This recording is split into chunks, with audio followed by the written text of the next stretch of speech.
Unit 4 Amazing Animals, Chapter 13 Sound of Animals and Birds. Hello kids, I hope you are fit and fine.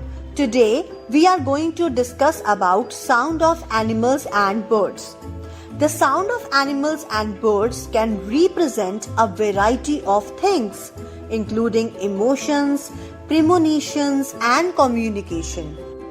In Buddhism, animal sounds symbolize emotional states like longing and distress. The sound of animals and birds can reflect emotional states, which can help people understand deeper truths and teachings.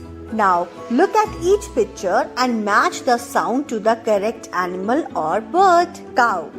So, what is the sound of cow? The cow says moo moo. Duck. What is the sound of a duck? The duck says quack quack. Cat. What is the sound of a cat?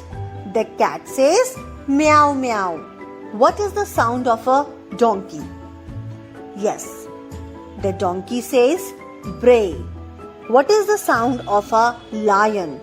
The lion says roar. What is the sound of a dog? What is the sound of a monkey? The monkey says chatter. What is the sound of a horse? The horse says neigh. So students, you have learned the sounds of animals. And now try to imitate the sound of these animals and birds for more practice.